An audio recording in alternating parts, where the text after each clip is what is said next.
Tom Stewart, President of Pacific Balance Marine Management.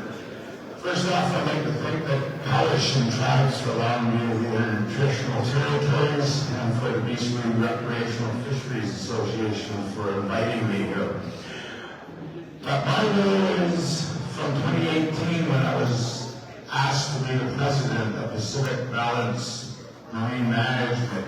They chose me because they knew that I was in politics for many decades, native politics, and I followed a path where my head was down, my horns were sharp, and don't get in my bloody way because I'm going to meet the objectives. I was the chairman of Aboriginal Tourism British Columbia, executive director of Aboriginal Tourism Team Canada, numerous sports fishing and forestry boards. And in 2018, when I was asked to lead the campaign, I knew there was a problem. And the problem was DFO don't work. They have their heads up their butts. They don't do a damn thing good for our fisheries resources. And they needed someone that was going to protect the marine resources, our salmon, our steelhead, our herring, hooligans, and others from the plague of an overpopulation of seals and sea lions, aka pinnipeds. So to me,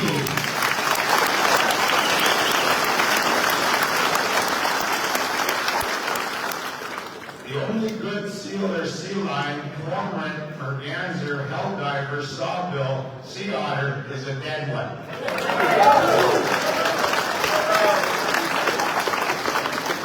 Prove me wrong, because an East Coast seal vest is $900. I had seal hides on my sports fishing boat in 1988 that was open because I didn't like getting a wet butt. And I knew that when I went to my boat in the morning before daylight, I just simply wiped my seal hide upholstery down and me and my guests never got wet butts. And when you walked on the dock with a seal reel case, rod case, gun case, you look cool. And everyone talks to you. And seal is very warm. This morning outside, I was nice and warm having my cigarettes. So the East Coast has a multi-million-dollar industry of seals. They have an allocation of 70,000 seals that they can't harvest each year. The main reason because of ice flow conditions and also low, poor markets. And it's unfortunate that Clifford Small, who was supposed to be up here, the member of Parliament from the Conservatives, a good friend of mine who, when I was at the SEAL Summit in St. John's, he got me screeched up. That was a lot of fun. So he would speak on the East Coast seal industry, but since he's not here, I'll talk about it. Pet food, oil supplements that have been proven to slow down Alzheimer's and dementia and skin problems. Pet food oil products that help your dogs for dry paw, hot spots, and for their joints when they get old, the same as us. I take seal oil tablets every day. You can go on provincial ferries in the Maritimes and have two different types of seal food served to you, just like we have clam chowder here on our ferries. And you can go to meat stores and seafood stores and buy seal meat. You can even go to a guide outfitter and be taken out to shoot a seal or a sea lion. So I fight for the license for seal and sea lion harvesting. When it started out, it was just for First Nations. But the non-First Nations stood up and joined Pacific Balance Marine Management and Facebook and reached out to me and said, we want access as well. So I amended our marine management plan for DFO, not like they ever listened to it, 3 submissions so far, the 4th one coming next month. But I included the non-natives. As an ex-grizzly bear, deer, cougar hunting guide for over 20 years in British Columbia, I know how much money is made in guide outfitting. And I know how many resident hunters enjoy elk hunting, deer, bear, coyote, wolf. Well, why can't we do that with seals and sea lions and sea otters? And that's what I fight for.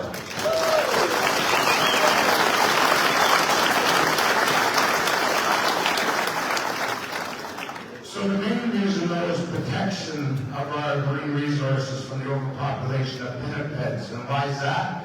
Because Neil Davis is an idiot, bottom line. I've gone to him in his ivory tower and 2019, I submitted, as they asked me, to create a marine management plan that would see license for harvesting seals and sea lions.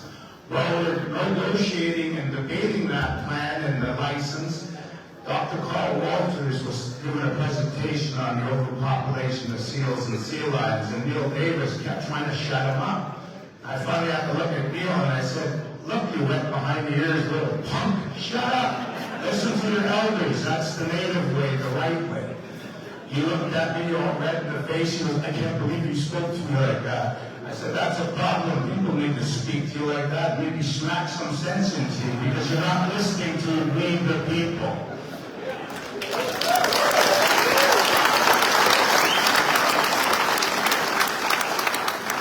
We the people want fairness. We want equality. We want the equal share to the resource. And I've been hearing it all day, but I live in the U.S. for 21 months. I manage the largest Sasquatch store and museum in North America. Afterwards, they'll report like it. But anyway, I know well in Washington State, as I look out the window, outside having my cigarette, and Highway 101 on the Olympic Peninsula, just back and forth. Commercial rafts, private rafts, river boats, hotels with good capacity in the slow winter season with steelhead, coho, fishermen. And the reason for that is the boat decision, where a decision was won in court, I believe in the 70s, where the judge said, "Well, you Indians get 50% of the allocation of the marine resources to do as you want, commercial, food, whatever. And sport and commercial, you get to fight over the other 50%. And the commercial fishing lobbyists, they got the majority, so saltwater fishing in some regions of Washington State are a limited few days. That's not democracy. That's not fairness." So the boat decision does work, though, because the Indians told the Washington Fish and Game to bugger off. It's all river, we'll manage it. And if we're going to invite everyone to come sports fishing, because we're going to, the hell with the Washington Fish and Game, we're going to build hatcheries, and we're going to have ocean ranching. And when all of that fish comes, we're going to have our food fish, our commercial underboat, as well as the non-natives, they'll get their commercial underboat. But the surplus of salmon and steelhead, the sports fishermen can come and fish it. My friend who drove me up here from Fort Washington, he's a rafting guy who works for a company whose owner is a sports fishing guy making $600 per trip, per day. Burnt out, tired right now, but he's going to sucker up Buttercup and continue on because he's making thousands. And the hotels are filled. My people are coming in my store wearing chest waders. But the best part is the Indians told everyone, "Come fish our rivers. Use your Washington State's fishing license." Some of them said, "No, you got to have a Washington State fishing license, but you got to hire one of our guides." And you know what? It works. Facebook, Washington, Pacific Northwest sports fishing groups on Facebook. You see all these non-natives with smiley faces, limited out. Half a dozen or more steelhead, coho, chinooks. So when I look at all that, I reflect back to my father, who passed away 2 years ago in Nanaimo, but he was a DFO federal biological technician. He brought me up doing salmon enhancement and other marine resource and river enhancement when I wasn't commercial fishing, because that was my main career for 40 plus years. But I was also one of the first sports fishing guys out of Telegraph Cove back in the 1980s, and I still am. So I've been around the block a bit at 60 years old, and I look at everything called R&D, research and development, for an opinion, a plan, an idea, and where we're going to go. And right now, the Southern Kilgoyle resident thing is a bunch of BS and a smoke screen, because this is an area map of British Columbia. There are areas such as number 1 through 20-something, and within those areas, like Region 20, there's sub-areas that go from Race Rocks right up to close to just before the Cape Flat. And the reason why Neil Davis is an idiot we've been commercial fishermen, been using these regional and sub-area regions for almost 40 years. And they'll say that area 12-this are open, but these sub-areas are closed for conservation of coho or other fish. It works in every fishery, commercial, on the coast, and even the native food fisheries it's used. So Neil Davis, if he knew what he was doing in this position and had comprehension of the empire he leads, he would have said to the powerful commercial whale watch lobby, yeah, you're right. We need to look at measures from the sport and the commercial fisheries to help with the supposed problem of the southern resident killer whales. Numbers are actually going up from what I read, and the whale watch fleet can't go near them for 3 miles, I hear. And then the other whales, the bigs and the humpbacks, the minkies, the fins, they can go near, as well as the pinnipeds, sea lions, seals, and sea elephants on raised rocks in that region. But what they should have said, Neil Davis and DFO, was what we're going to do is we're going to come up with a map. And seeing as everyone has a cell phone from the sub-areas of 17 up around Nanaimo, all the way around southern Vancouver Island to Banfield, cell phones work. Everyone has a VHF. And what we're going to do is Neil Davis actually pulled his head out of his back end and realized whales have noses and tails. They move. And all of a sudden they leave raised rocks and they get into the next sub-area within half a kilometer. The app alarms you, notifies you.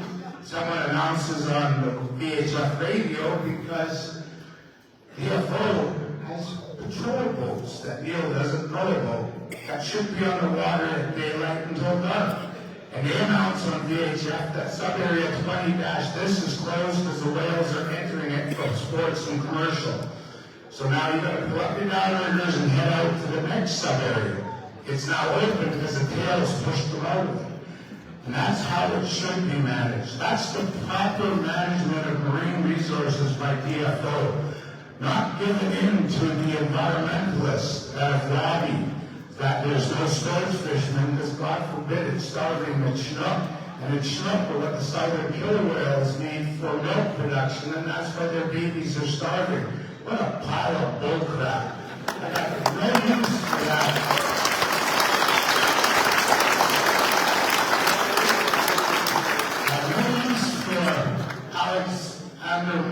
Because again, he fish farm campaign because I heard gravel from shovels hit a casket of a relative because he killed himself because his kids were being bullied in elementary school because their father worked for the dirty fish farm industry. And when the industry was shut down in our territories, he took his life in suicide because he was poverty-ridden.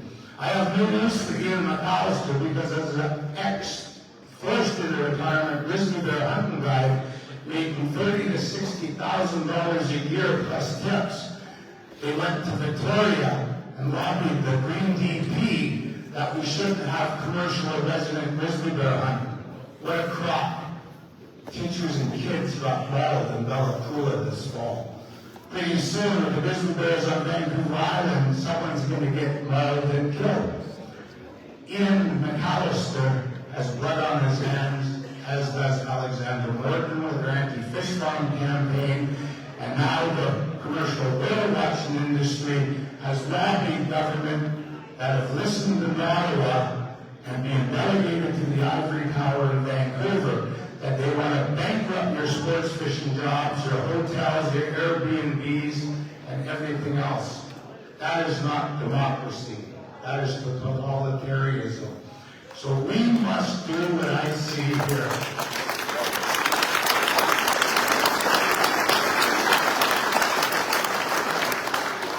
We must revolt. Revolutions work. I live in the States. I was terrified the other day when I thought I saw 2 ice vehicles in our town. I went my Social Security card, but I got my number, so I'm kind of borderline. But I do know that democracy and revolution works. And this is your sign of a revolution. It is your duty to kick it up. Do as these politicians said. phone your MPs, your MLAs, but I bring you good news. I gave up on Canada for 2025. I had no use for DFO, I had no use for sports fishing groups and commercial fishing groups, United Fishermen's Allied Workers Union, the Native Brotherhood. I resigned the Native Commercial Union because everyone is going after meeting and not really doing anything. I'm head down horn sharp, that's where I'm going. We got an objective to meet, let's get her done.